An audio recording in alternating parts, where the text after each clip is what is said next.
I walked into Mia's wedding venue with my heart already cracking. 3 months since Caleb left me, and I still wasn't whole. The flowers were beautiful, cascading white roses everywhere. The music was soft, romantic, filling the air with hope. Everything felt like a dream until I saw him, Caleb, standing near the gift table with a woman on his arm. She was gorgeous, glowing, confident in a way I'd never been. She wore a ring that caught the light, sparkling like a promise. My stomach dropped hard.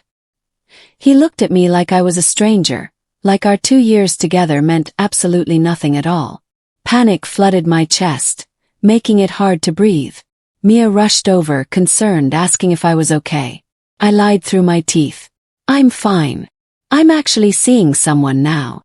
The words tumbled out before I could stop them, desperate and wild. Her eyes went wide with excitement. Really? Who? Froze completely. My mouth opened but nothing came. Around us, bridesmaids started listening, leaning in with curious smiles. Mia grinned wider. Bring him to the rehearsal dinner tomorrow. I absolutely want to meet him. My heart sank like a stone. I had exactly 24 hours to find a boyfriend who didn't exist. I collapsed on my couch, face buried in my hands, groaning. My roommate Emma stood over me, arms crossed, looking both amused and concerned. You did what? She asked slowly. I groaned louder into my palms. I panicked, okay? Caleb showed up with his perfect fiancée, looking so happy, and I couldn't look pathetic in front of everyone. Emma grabbed her keys from the counter. Then we fix it. Right now. She dragged me to a bar downtown, a quiet place with dim amber lights and old polished wood. The kind of place where people came to forget or remember. That's where I saw him. Leo.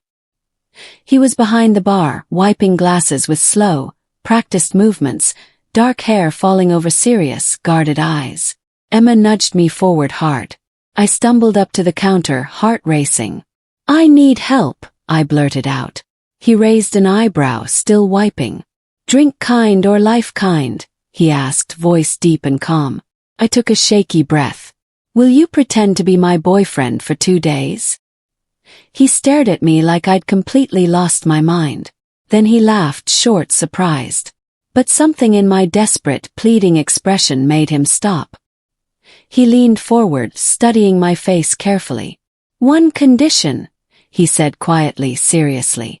No feelings involved whatsoever. Leo cleaned up well, really well. At the rehearsal dinner, he looked sharp and confident in a dark-fitted shirt. His hand resting naturally on my lower back like he'd done it 1,000 times before. Everyone believed the act completely. Mia hugged him warmly. My mom practically swooned, already planning our future. Even I almost believed it, felt the comfort of his presence beside me. But then Caleb appeared beside me while Leo was getting drinks from the bar. Nice guy, Caleb said, smirking in that condescending way he had. Where'd you find him? Central casting for fake boyfriends. My jaw tightened painfully. He's real, Caleb. Caleb stepped closer, invading my space. You don't have to pretend with me, Jade. I know you better than anyone. Rage boiled hot under my skin. Leo returned right then, handing me a glass. His eyes immediately reading my tense posture. He must have seen something dangerous in my face because he leaned down and kissed me without hesitation. Warm. Devastatingly real. The room blurred around us. When he pulled back slowly, my heart was pounding so hard I thought everyone could hear it. People clapped and cheered. Caleb's smug smile faded completely. But all I could feel was Leo's hand still holding mine protectively, and how desperately I didn't want him to let go. I woke up tangled in hotel sheets, my mind spinning in confused circles. That kiss. It was supposed to be fake just for show. It didn't feel fake at all. Felt like fire. I stumbled into the small kitchen area and found Leo making eggs, calm as ever, like nothing earth-shattering had happened between us. Morning, he said casually, not looking up from the pan. I wanted to scream at how normal he seemed. About last night, I started nervously. It was just a kiss, Jade. Part of the act, he interrupted. His voice flat and controlled. I nodded quickly, trying hard to match his casual tone. Right. Just acting. But my chest ached with disappointment. My phone buzzed loudly on the counter. A text from Caleb. We need to talk. Alone. Please. I stared at the screen, conflicted. Leo glanced over, catching the expression on my face. Everything okay? He asked. I forced a bright smile. Yeah. Totally fine. I texted Caleb back quickly. Where and when? Leo returned to his eggs, humming softly. I told myself it didn't matter, that this arrangement wasn't real anyway. But when I looked at Leo, really looked at him, something deep inside me whispered that I was lying to myself. I agreed to meet Caleb in secret without saying a single word to Leo about it. Caleb waited by the garden fountain, hands stuffed in his pockets, looking vulnerable. I crossed my arms defensively. What do you want, Caleb? He looked at me with those familiar brown eyes, the ones that used to make me melt completely. I miss you, Jade. I miss us. I almost laughed bitterly. You have a fiancé, remember? I know, he said, voice cracking with emotion. But seeing you with him, with Leo, it made me realize I'm not over you at all. I made a mistake. My heart should have fluttered with vindication. Instead, I felt strangely cold. You don't love me, Caleb. You just hate that I moved on first. He flinched like I'd slapped him. That's not fair. Isn't it? I stepped back. You left me. You said I wasn't enough, that you needed space. Now you want me back because someone else does. His face twisted with frustration and something like shame. Then I saw him across the garden. Leo. Standing near the tall hedge, half hidden in shadows, watching us with an unreadable expression. Our eyes met across the distance. His expression was carefully blank, but something in it broke my heart. He turned slowly and walked away before I could call out his name. I wanted to run after him, but my feet stayed frozen to the ground. Leo wouldn't look at me, wouldn't even acknowledge my presence. Back at the hotel, he packed his things in heavy silence, his jaw tight with tension. Leo, let me explain. I started desperately. You don't owe me anything, he said coldly, still not meeting my eyes. This is pretend, remember? Fake. The word hit like a physical slap across my face. I was just talking to your ex. No. It's fine, he cut me off. But his voice said it absolutely wasn't fine. At the wedding ceremony, we sat together in the back row, barely touching, miles apart despite being inches away. I felt his distance like an actual wall between us. During the beautiful vows, I wanted to cry. Not from the beauty of Mia's promises, but from the ache sitting beside me. After the ceremony ended, a tipsy bridesmaid plopped down next to us, wine glass sloshing. You're Leo Maddox, right? The chef? She asked excitedly. Leo's face hardened into stone. She giggled, oblivious to his discomfort. I remember when you were everywhere in all the magazines. What happened to you? She stumbled away laughing. I turned to him slowly, confused. Chef. He stood abruptly. Don't, Jade. But I needed to know the truth. That night, alone in my room, I opened my laptop and typed his full name into the search bar. What I found made everything make sense, and nothing at all. Leo Maddox, award-winning chef, rising culinary star. Then nothing but silence. Just articles about a scandal, a devastating family tragedy, a sudden and complete disappearance from the public eye. I found him on the hotel balcony the next morning, staring at the city. You looked me up, he said without turning around. I'm sorry. I just needed to understand. Don't be sorry. Now you know I'm not who you thought I was. I stepped closer cautiously. Your sister. His shoulders tensed immediately. Don't. Leo, He spun around, eyes blazing with pain and anger. You want the truth. Fine. I had everything once. A restaurant. A Michelin star. Future. Then my sister died in a crash. My 3-year-old niece too. I was supposed to pick them up that night from the airport.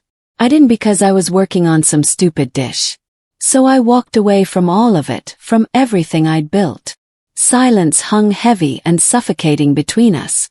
That's not your fault, I whispered, meaning it. He laughed bitterly, harshly. Isn't it? I chose work over family. Then his eyes locked intensely on mine. You're doing the same thing, Jade. Running from your pain. Hiding behind lies and fake relationships instead of facing reality. The words cut deep and true because they were right. I was running just like he said. After the wedding ended, Leo and I walked the quiet city streets together. No more pretending for an audience. No more performance. Just us finally honest. The night air was cool against my skin. He told me about his sister, her infectious laugh, her dreams of becoming a teacher.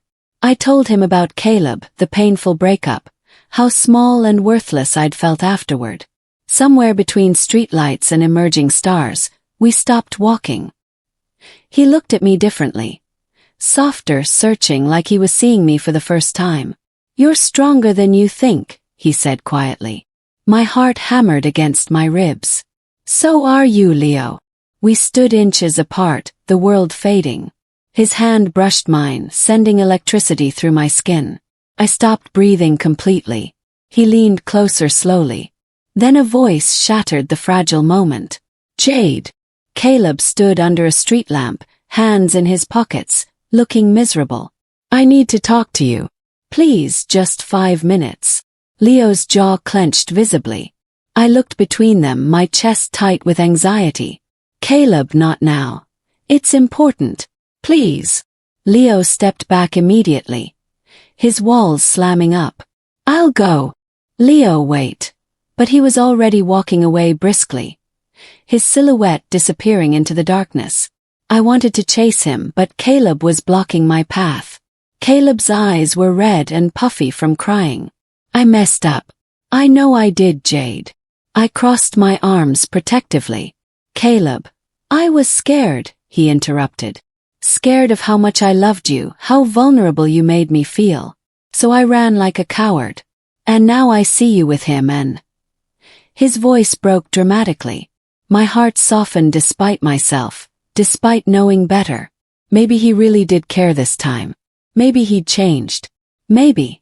Then I saw Leo across the street, standing in the shadows of a building, watching us with an expression of pure devastation. His expression was carefully stone, but his eyes, they looked absolutely devastated, betrayed, broken. Something inside me snapped into sudden clarity.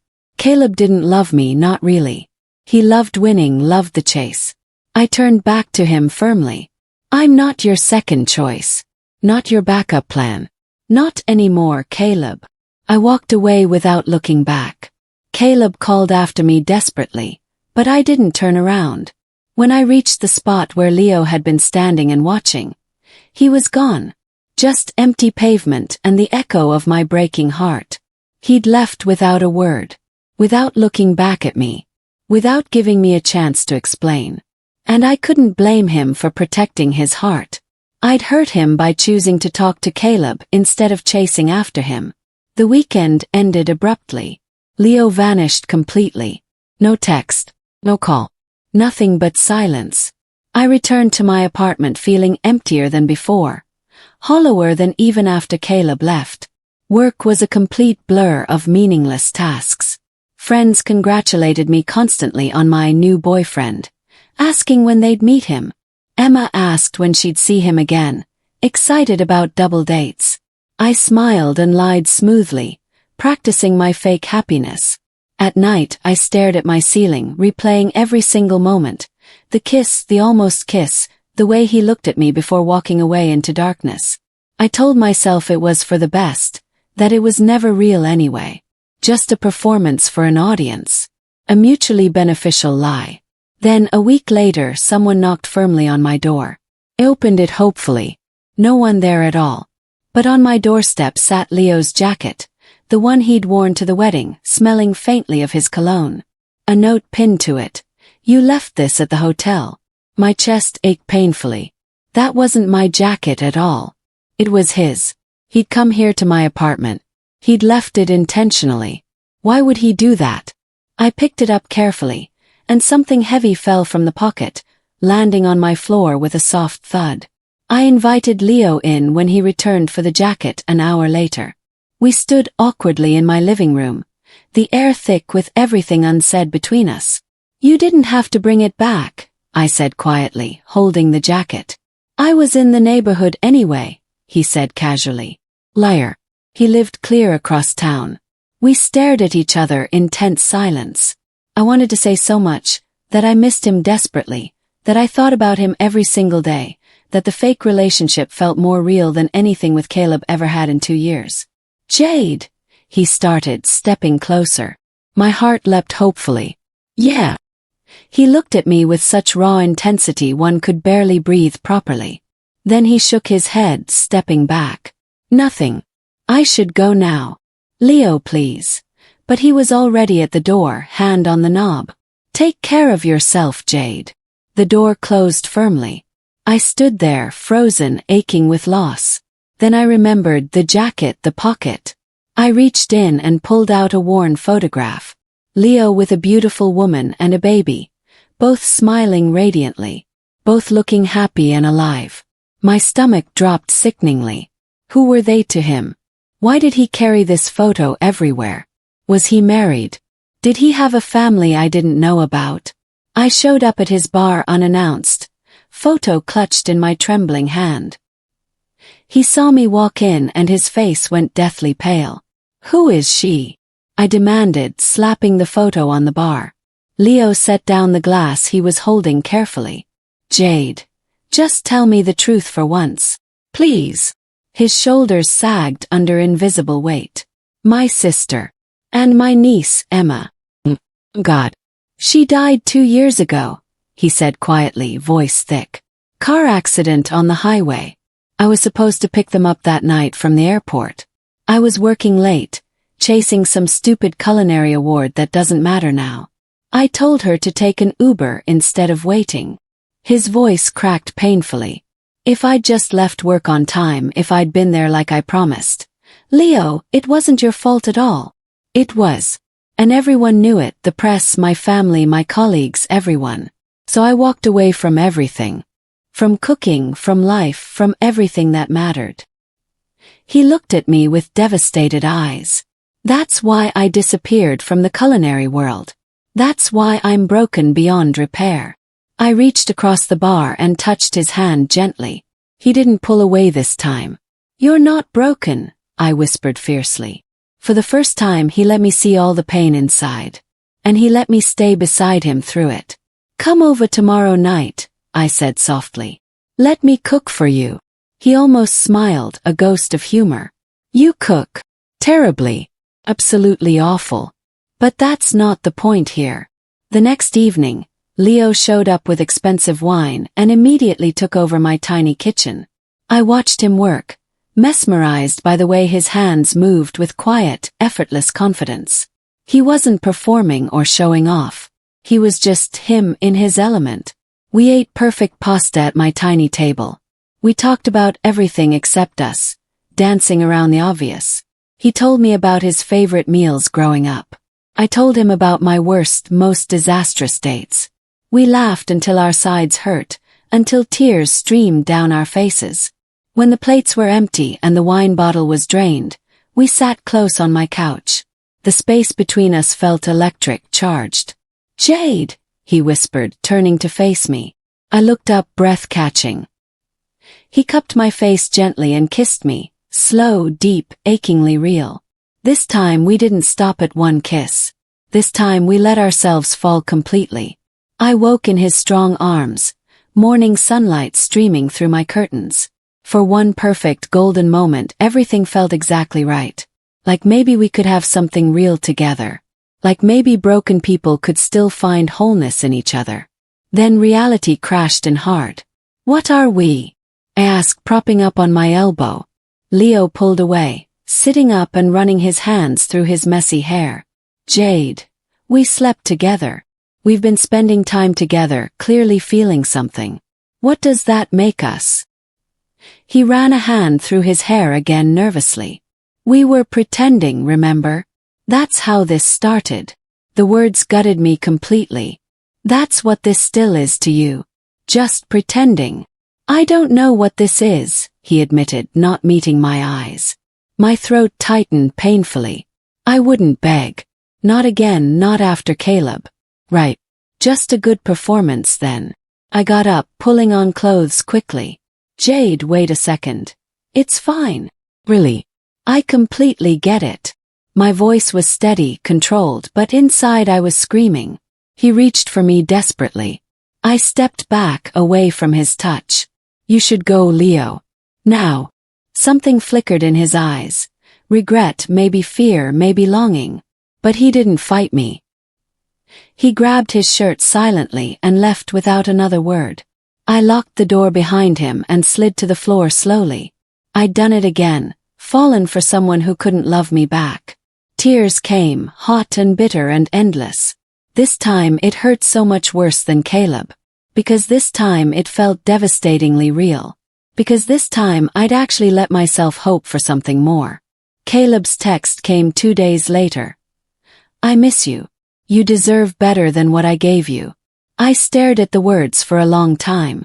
For the first time I agreed, but not the way he meant it at all. I deserved better than begging for scraps of affection and attention. Better than men who ran when things got hard or real. Better than pretending to be okay when I wasn't remotely okay. I didn't respond to his message. Instead, I called my therapist and booked an immediate appointment. Started journaling every night before bed. Stopped checking Leo's social media obsessively. Focused entirely on me, on healing. Then Caleb showed up unannounced at my door with a dozen red roses. I meant what I said. Give me another chance, please. I almost laughed at the audacity. No. Jade, please. I'm not your backup plan, Caleb. I'm not anyone's safety net or ego boost anymore. I closed the door firmly in his face. Felt surprisingly good, empowering. But across the street, hidden in the shadows of a parked car, Leo was watching everything unfold. He saw Caleb leave, flowers still clutched in hand, looking defeated. And he jumped immediately to the worst possible conclusion. By morning he'd blocked my number completely. I didn't find out until I tried to call him. Hearing the automated message that my number was blocked, I texted Leo 3 times. No response at all. Called repeatedly. Straight to voicemail every time. I went to the bar looking for him. He wasn't there, and his coworker said he'd taken indefinite time off. Emma found me crying on the cold bathroom floor late at night. What happened to you? I don't even know anymore, I sobbed. But I did know deep down. He thought I'd gone back to Caleb after everything. He thought I'd chosen wrong again, repeated my patterns. Anger slowly replaced sadness, burning hot. How dare he assume without asking me? How dare he shut me out without even a conversation? I dried my tears, put on my jacket determinately, and marched to the bar on his next scheduled shift. He saw me walk in purposefully. His face went completely blank. We need to talk right now, I said firmly. I'm working. I don't care if you're working. His jaw tightened visibly. Jade, just go home. Please. Not until you tell me why you're ignoring me like a coward. You made your choice already. My heart pounded furiously. What choice are you talking about? Caleb. I saw him at your apartment with flowers. You saw wrong, I said loudly. His eyes finally met mine directly. And I saw it clearly. The fear, the pain, the vulnerability he tried desperately to hide behind anger. You think I went back to him? I demanded loudly. I saw him leave your apartment, Jade. With the flowers I refused. Leo, I said no to him. His face shifted through confusion, hope, then walls again. It doesn't matter now. It does matter. I was practically shouting. People were staring openly. I didn't care anymore. You ran, Leo. Just like Caleb did. The second things got real between us, you disappeared.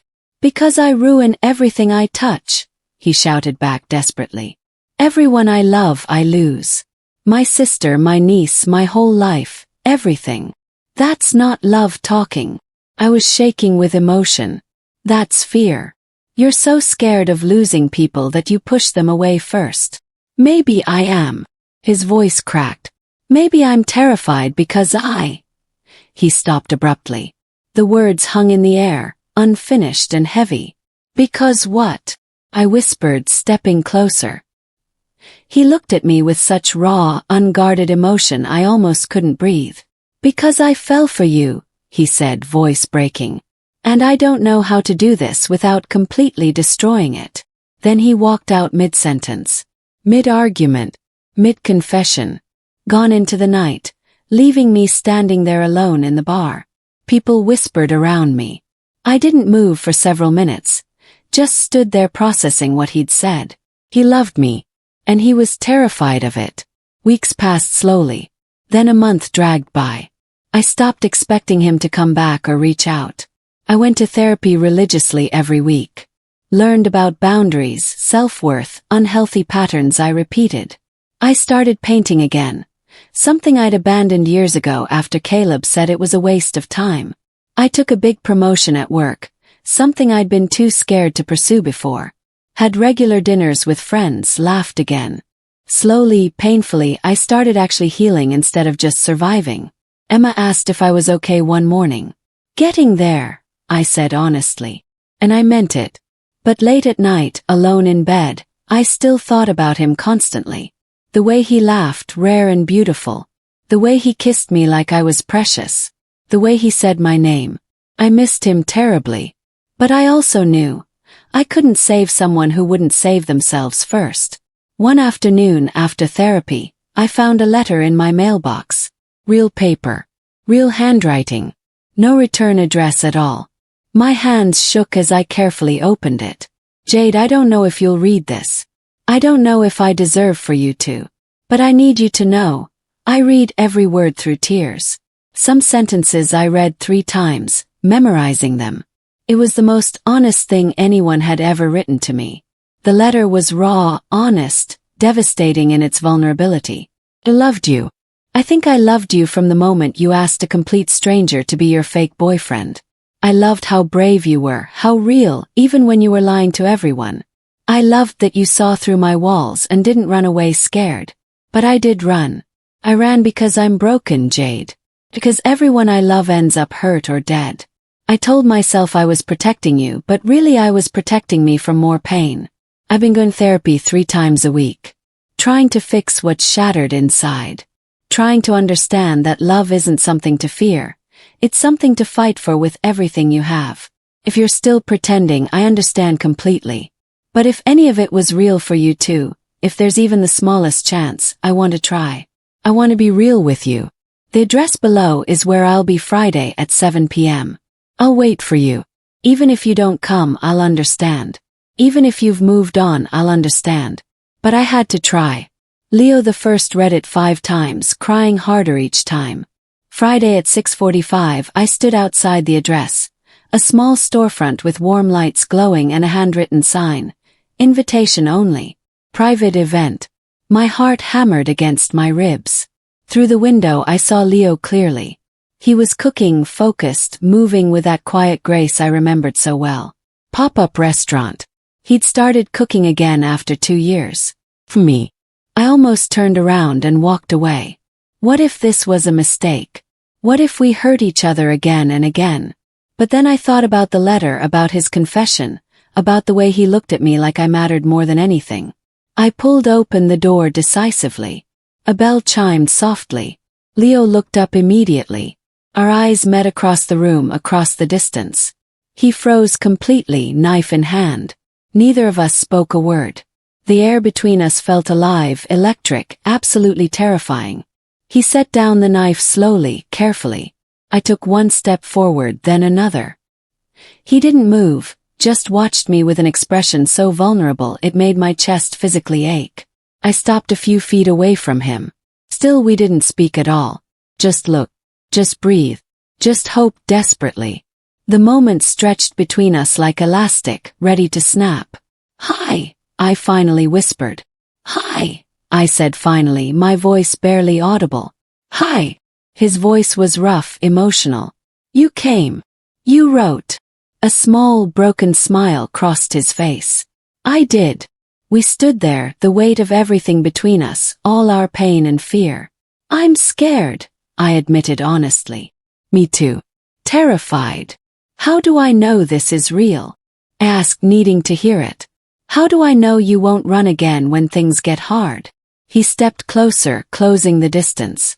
"You don't. But I'm here, Jade. I'm trying every day. Found a therapist. I'm working through it all. I can't promise I won't mess up, but I promise I'll fight to stay this time." Tears blurred my vision completely. "I missed you so much." "I missed you too. Every single day," he whispered. He reached for my hand tentatively. I let him take it, his warm fingers wrapping around mine. His thumb brushed my knuckles gently. "Can we try?" he whispered hopefully. "Slow," I said firmly, needing this boundary. "We go slow. No more pretending, no more running away. Just truth." He nodded quickly. "Just truth. I promise. And therapy. For both of us, separately and together." He smiled, real, warm, hopeful, beautiful. "Deal. Whatever you need." I squeezed his hand tightly. For the first time in months, I felt like I could actually breathe deeply. This was real. Terrifying. Imperfect. But real and ours. We started over from the beginning. Real dates at real restaurants. Real conversations about fears and hopes. Real vulnerability without walls. Leo told me about his therapy sessions, the hard work of healing. I told him about mine, my own journey. We didn't rush anything. Some days were hard. Old fears crept in like shadows, old patterns tried to resurface and trap us. But we talked through them patiently. He took me to his sister's grave, a small headstone with flowers. I held him while he cried, finally grieving properly. I showed him my paintings, nervous about judgment. He told me they were beautiful, that I had real talent. We cooked together in my tiny kitchen. Laughed together until we couldn't breathe. Built something steady and true, brick by brick. His restaurant started taking off, getting reviews and attention. Small, intimate, perfect in every way. I was there opening night, watching him do what he loved again. He looked happy, free, alive in a way I hadn't seen before. Caleb sent one last message. "I regret everything I did to you."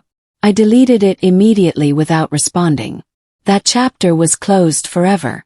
My life was moving forward, with someone who stayed, who tried, who loved me enough to work through the fear. We weren't perfect by any means, but we were real and honest. And that was enough for both of us. "My dad wants to meet you," Leo said one morning over coffee. I looked up from my mug, surprised. "Your dad?" He nodded, looking tense and nervous. "We haven't spoken since the funeral, but I reached out last week. He wants to try rebuilding." "That's really good, Leo. I'm proud of you. I want you there with me. For support." My heart swelled with emotion. "Okay. Of course." The dinner was awkward, tense, filled with years of unspoken pain and resentment. His father looked older than I'd imagined, grief carved deeply into every line of his weathered face. But there were moments, small, precious ones, where genuine laughter broke through the tension, where forgiveness began taking root. Near the end of the meal, his father looked directly at me, studying my face. "Are you the one?" he asked bluntly. Leo's hand found mine immediately under the table, squeezing tightly. "Yeah," he said quietly, "certainly. She is." I squeezed his hand back, tears pricking my eyes. His father smiled, sad but genuine, filled with hope. "Then don't let her go like I let people go." "I won't," Leo promised firmly. And I believed him completely. On the drive home through dark streets, Leo was quiet, reflective. "Thank you," he said finally, breaking the silence. "For what?" "For staying when I didn't deserve it. For believing in me when I couldn't believe in myself. Leo started acting strange. Nervous, distracted, jumpy. I tried to ask what was wrong, but he'd just smile unconvincingly and say he was fine. I felt the distance growing again and panic clawed at my chest hard. Were we falling apart already? Had I done something wrong? One night, while grabbing his jacket from my chair, a small box fell from the pocket and clattered loudly onto my floor. We both froze instantly. I stared at the velvet box. He stared at me, pale. Leo, I was planning. He ran his hand through his hair frantically. This isn't how I wanted this to happen at all. I picked up the box slowly, opened it carefully. A simple, beautiful ring sparkled inside. My breath caught in my throat. He dropped to his knees right there. I was going to plan something perfect, romantic. But I got scared, Jade. What if you said no? What if I ruined this amazing thing we have? Tears streamed down my face freely. Leo, I love you, Jade. You're my real thing. Will you? Wait, I interrupted gently. His face fell completely devastated. I love you too. So much. But let's not rush this. Let's keep building what we have. One day at a time. He blinked, processing. Then smiled slowly, understanding. Yeah. Let's do this right, at our own pace. He stood slowly, pulling me into his arms tightly. One day at a time, he repeated against my hair. One day at a time, I agreed, holding him close. I kissed him deeply, tasting salt and hope and future. The ring stayed in its box, a promise for later, when we were both completely ready. We kept building our relationship, kept choosing each other every single day, kept showing up even on hard days when it would be easier to run. Months passed, seasons changed. The ring eventually found its way onto my finger, not during a grand proposal, but during a quiet morning in his kitchen, pancakes burning on the stove, both of us laughing hysterically at the smoke. Yes, I'd said simply. Yes to everything. Now, standing in our shared apartment, his arms around me, I thought about how far we'd come together. From a desperate lie at a wedding to this. Something solid, something true, something real. What are you thinking about? Leo asked softly. I smiled up at him. That I'm glad I asked a stranger to be my fake boyfriend. He laughed, the sound warm and free. Best decision you ever made. Second best, I corrected, touching his face. First was choosing to stay when it got hard. He kissed my forehead tenderly. No more pretending, he whispered like a vow. No more pretending, I agreed, meaning it with my whole heart. And we meant it completely. This was our real story. Our real love. Our real forever.